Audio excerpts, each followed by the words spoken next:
উঠে গেলে তুমি আর নূর। সুবহানাল্লাহ কয় না রে? এই দুইটাই পর্দা। কি আমল? টাকা পয়সা, লোভ। টাকার লোভ থেকে ফেরা বড় কঠিন। এই লোভ কিন্তু আপনাদের এবারেই নাই। কথা কয় না? আছে না নাই? ক্ষমতার লোভ, গাড়ির লোভ, বাড়ির লোভ, নারীর লোভ, সব আছে। এই লোভটাই হলো বাধা। বেটা বিটি বড় মারাত্মক জিনিস। আল্লাহ বলে খবরদার কোনো কাজে আসবে না। ইয়াউমা লা ইয়ানফাউ মালু ওয়ালা বানুন ইল্লা মান আতাল্লাহা বিকলবিন সালিম। তুমি যার জন্য পাগল এরা ধরা দিবে না। কথা কার? আল্লাহ। 2 নম্বর আওলাদ। এই বেটা বিটি ভয়াবহ জিনিস। এদের মহব্বতে জিকির যেন তোমার না ছোটে। কেন? আল্লাহ বলে তুমি জিকির করো, আমি তোমার প্রেমের মালা গাঁথবো। আল্লাহ কারে কই আর কারে বুঝাই? একটু 1 মিনিট জিকিরটা কইরাই নেই না। লা ইলাহা ইল্লাল্লাহ, লা ইলাহা ইল্লাল্লাহ, লা ইলাহা ইল্লাল্লাহ। জোরে সুবহানাল্লাহ, আলহামদুলিল্লাহ, লা ইলাহা ইল্লাল্লাহ, জোরে লা ইলাহা ইল্লাল্লাহ। গাহে বুলবুল বাগিচা,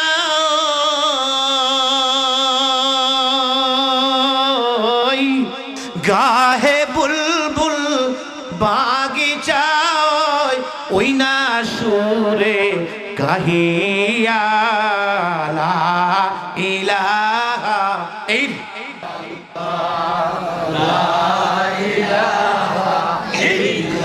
আরেকটু জোরে সুবহানাল্লাহ,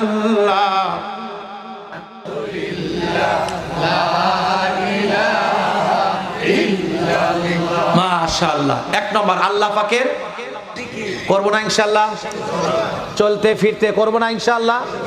এই আমলটা আজকে শুরু করেন। আর একটা আমল বলি, 21 দিন করেন। কয় দিন? যদি রেজাল্ট না পান তাহলে আমাকে ফোন দিন, আর পাইলে আমার জন্য দোয়া করেন। সকাল সন্ধ্যা, মাগরিবের পর, ফজরের পর 100 বার সুবহানাল্লাহ, 100 বার আলহামদুলিল্লাহ, 100 বার আল্লাহু আকবার, 500 বার লা ইলাহা ইল্লাল্লাহ। খেয়াল আল্লাহ আমাকে দেখতেছেন, এতটুকু খেয়াল আল্লাহ আমাকে দেখতেছেন। 21 দিন করো। কয় দিন? 21 দিন করে কি স্বপ্নে দেখো, কেমন লাগে, দিলে কেমন লাগে, চোখ দিয়ে পানি আসে কিনা একটু আমারে জানাইও। যদি না জানাইতে পারো তাও ফোন দিও। ওষুধ আরো আছে। সুবহানাল্লাহ বলেন। বাদশা হয়ে যাবেন, বাদশা হয়ে যাবেন। বলেন ইনশাআল্লাহ। সংক্ষিপ্ত ভাবে 1 নম্বর বলেন, আবার বলেন। 1 নম্বর জিকির। মনে থাকবে না তো? আমি শেষে কিন্তু জিজ্ঞাসা করবো যে কোনো একজনকে, যে পারবে কিছু হাদিয়া দেওয়ার চেষ্টা করবো ইনশাআল্লাহ। 1 নম্বর আল্লাহ পাকের। 2 নম্বর গুনাহ বর্জন করা। হ্যাঁ, কি করা? জিজ্ঞাসা করতে চাই, জবান খুলে বলেন তো আমাদের গুনাহ আছে না নাই?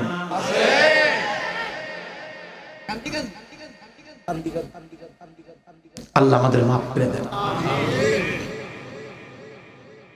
আশরাফ আলী থানভী বলছেন, কেউ যদি গুনাহ বর্জন করতে পারে সে বাতাসে উঠতেও পারে।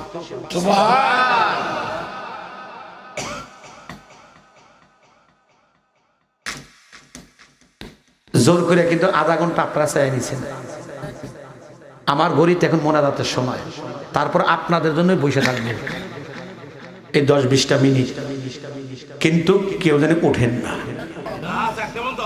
না, এইটার বেশি আবেগে হয়েছে। আলহামদুলিল্লাহ, এটা ভালো, এটা ভালো। আপনাদের যে পরিস্থিতি দেখতেছি, আমার মনে হয় আমি মাগরিবের ভয় বয়ান করতেছি।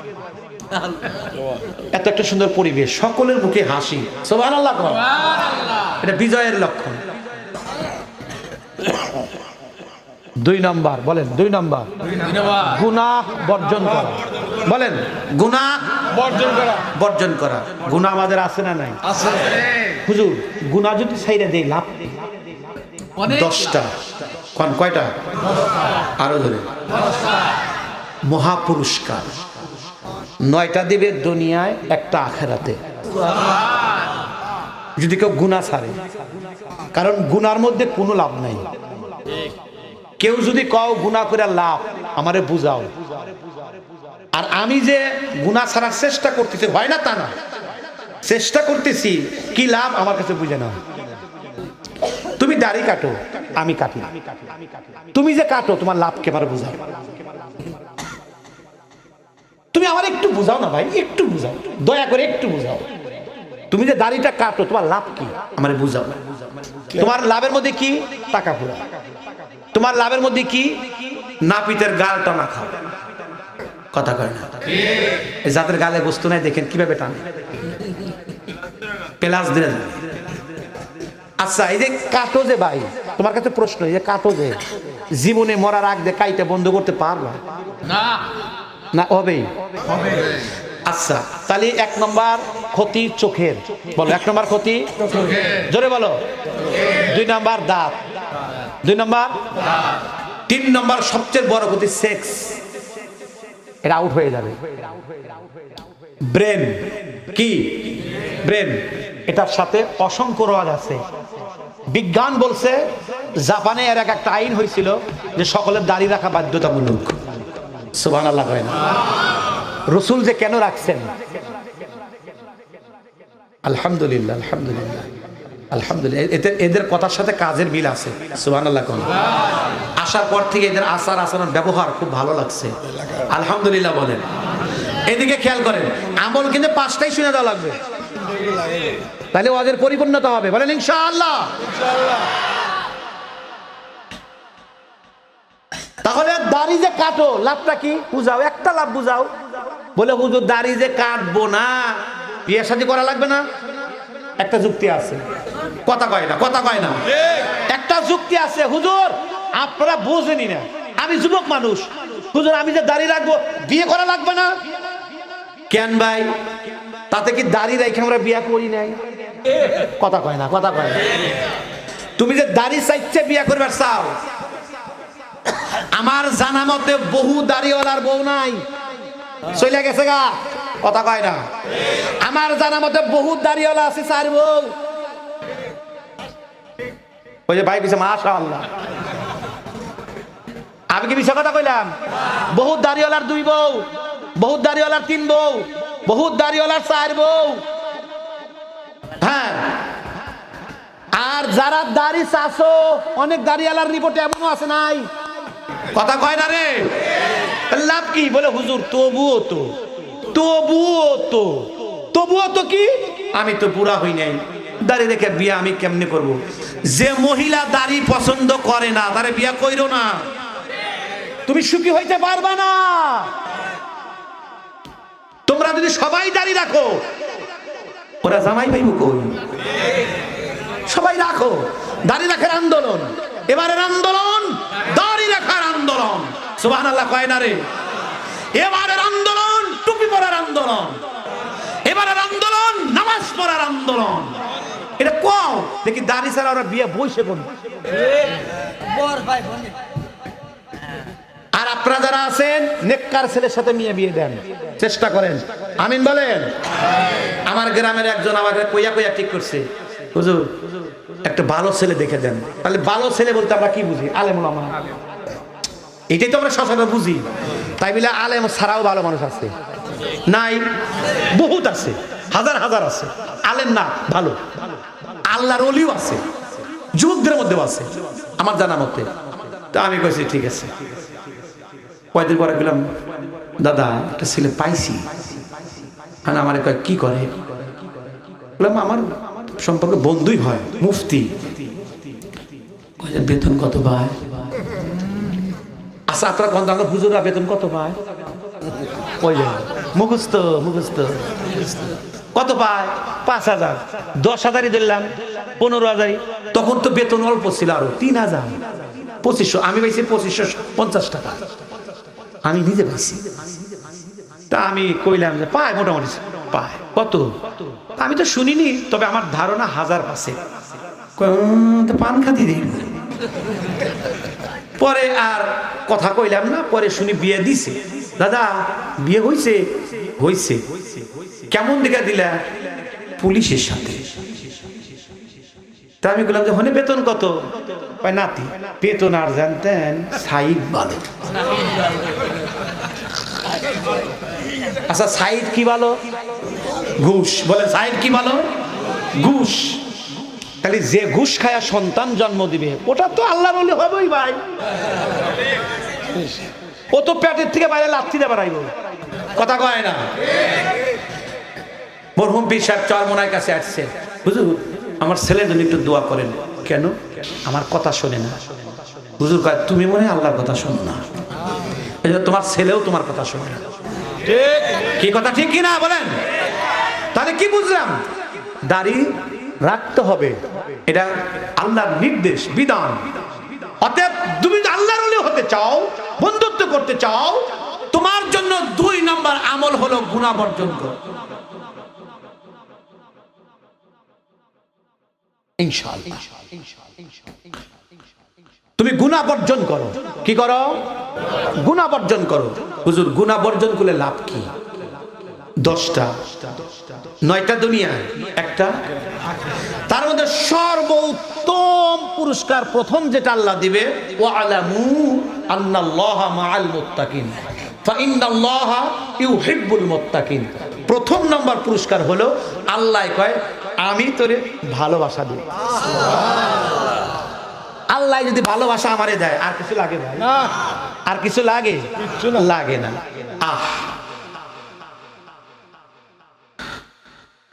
আল্লাহ তুমি আমাদেরকে তৌফিক দাও। আল্লাহর ভালোবাসা পেয়ে অন্ধ বাদশা হয়েছে, 2 চোখে দেখে না। সে কে? আমার শেখ ছিলেন। 2টা চোখ ছিল, অন্তরের চোখটা ছিল।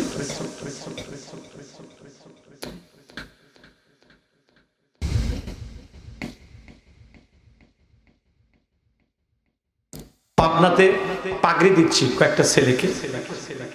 ওই মাদ্রাসাটা হলো অন্ধদের মাদ্রাসা, মানে প্রতিবন্ধীদের মাদ্রাসা। আমি আশ্চর্য হইলাম, কোরআন শরীফ না দেখে এবার ধীরে ধীরে পড়ে, অথচ দেখে না পড়ে। কি আজিব! আমাকে দেখাইল, হাত এমনি ধরছে, অথচ লেখাও নাই। কি জানি একটা সিস্টেম করা আছে, পড়তেছে। তেলাওয়াত, একটা তেলাওয়াত করলো, আরে তেলাওয়াত, ওর তেলাওয়াতের কাছে আমরা কিচ্ছু না। তেলাওয়াত শেষ করে বয়ান করতেছি, ছেলেটা এতই কাদা কাটলো। ওই দিন গত বছরের কথা, আমার নাটোরে জিনাপাড়াতে প্রোগ্রাম ছিল, ওখান থেকে আমি সরাসরি জিনাপাড়াতে গেছি। নামার সময় যাইতেছি, তে ছেলেরা লাইন ধরে আছে, হুজুর শেষ দেখা করব, মুসাফা করব।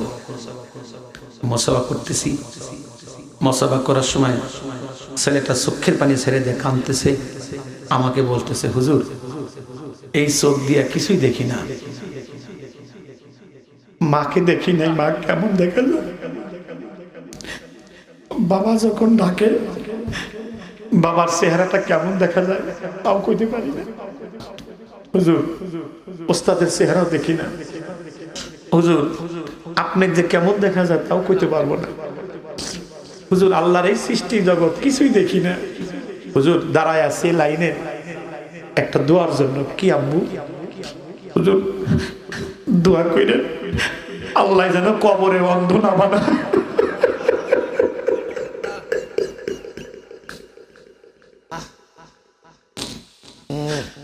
একটু চোখের পানি ছেড়ে দেন।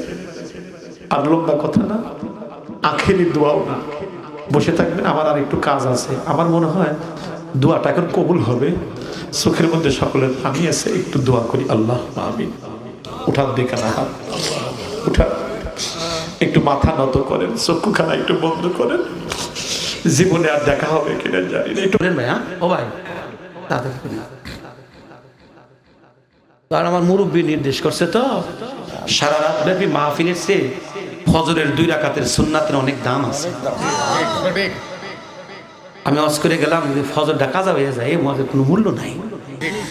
আমি তো মনে করি সব জায়গা দিয়ে এমন নিয়ম হয়তো 10টায় শেষ, অনেক জায়গায় অধিকাংশ মাহফিলে আমার এমনও হয় যে 10টায় শেষ, মানুষ আরামে বিশ্রাম করলো। এখন কইতে পারেন হুজুর এরা 10টায় কে আসরে ওরা শেষ করলি না, এমন মানুষ আছে না নাই? নামাজই পড়েন। তবে ইনশাআল্লাহ আজকের এই শ্রোতারা নামাজ পড়বে ইনশাআল্লাহ, এটা আমি শুধু ধারণা রাখতেছি, বলেন ইনশাআল্লাহ। রব বলেন, হে ঈমানদারের দল, লা তুলহিকুম আমওয়ালুকুম ওয়ালা আওলাদুকুম আন যিকরিল্লাহ।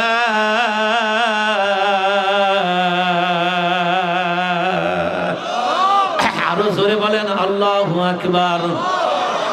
ভাইজান, আমার মালিক বলে খবরদার খবরদার খবরদার, সব খবরদার, কখনো যেন তোমাদের বেটা বিটি টাকা পয়সা আমার জিকিরি থেকে তোমাদেরকে গাফেল না করে।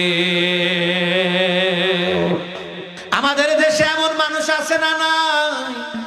জিকির তো দূরের কথা, টাকার বেচা কেনার জন্য নামাজ পড়ার টাইম নাই, আছে না নাই?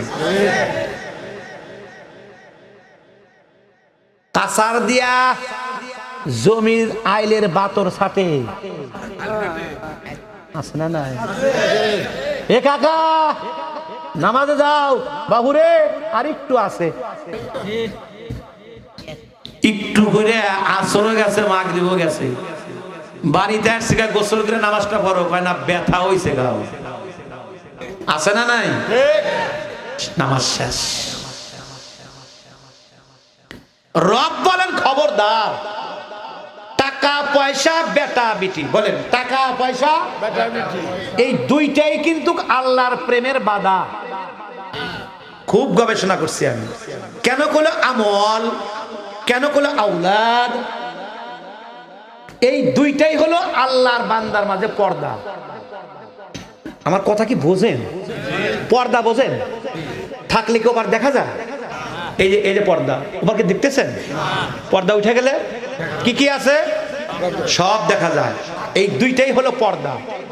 এই দুইটা